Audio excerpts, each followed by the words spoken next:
Hey everyone, as you can see from the title of this video, today I'm going to talk about a heartbreak and a breakup that I've experienced. So on that note, I just wanted to preface this video by stating that this is not a video to bash an ex-boyfriend. In fact, after a breakup, it's not really about the other person anymore. I've come to terms with it that he is just another human being like myself, just trying to figure out his own journey and trying to figure out what he wants. So today I'm going to give my perspective on heartbreaks. I feel that one of the most excruciating pain that one can feel is a heartbreak. And that's because you're expected to go from completely caring so much about someone to just completely letting them go. It's like going from 0 to 100. One day you're on a high and the next day you can be at your lowest low. And it's even worse if you were blindsided that the breakup happened to begin with. Some people say that the feeling of heartbreak is comparable to the grief that you feel with the death of a loved one. But for me, it's kind of a different type of grief because you know that the other person is still out there just living their life and just moving on without you. So during this time, just know that the most important thing that you can do is take the time to be kind to yourself. Take the days one day at a time. It is okay not to be okay. Practice self-love and self-care. Don't wait for the other person to give you closure, and don't ask for closure or ask for an apology if it's obvious that they can't give it to you at all. Never wait for this because this only impedes your own healing process.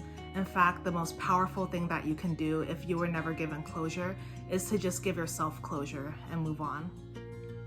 For me, some of the things that have been helping me along in this process is going to more fitness classes such as dance class and yoga. Being in tune with my body and learning breathing techniques and learning how to find my breath has helped me feel strong and helped me feel more in control. Secondly, I'm also planning a few upcoming trips, both solo trips and a group trip.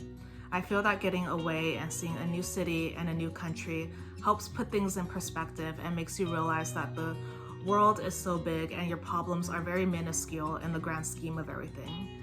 Another thing that I've been doing is just practicing self-affirmations daily, which includes telling myself statements like, I am worthy, I am strong, and no one has the power to control how I feel. In my past relationships, I've always been the person who has been dumped by the other person. So mentally, when that happens to you, you start to believe that maybe you're not good enough, that maybe there's something wrong with you, that you could have done something differently to make him stay. But in reality, there is nothing wrong with you. You can be the greatest, the smartest, or the most beautiful person out there, but that doesn't mean that you were the right person for him, and it doesn't mean that you're the right person for everyone for that matter. The healing process, it's something that takes time and something that you really have to go through the motions of. What you don't want to do is try to distract yourself with new people and try to date too soon. In fact, when I tried to prematurely go on a date, all I did was just end up crying on the whole drive home afterwards because it was so hard for me to open up that side of me once again, and when I knew that I wasn't ready to begin with. You have to go through the whole healing process. You can't skip any steps. You have to go through all the motions and process in your head and in your heart why things didn't work out and why things ended, so you can come to accept it and just move on. So for now, just cry it out, reach out to someone who cares, like your friends or your family. Try a new activity that makes you feel happy and that makes you feel good about yourself. And know that when you're doing all of this, do it for yourself only, not with the intention of trying to get him back. At the end of the day, I am thankful for all the memories that were made. It was something that meant a lot to me. But I'm really excited about what's in store for me and what's next for me. I know that I have the capacity to care very deeply about people, even if they weren't sure about me to begin with. So imagine what a relationship could be like, how strong it could be if I come across someone who's just as excited about me as I am about them.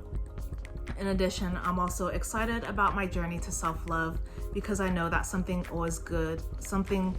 good always comes out of it if you love yourself and put yourself first.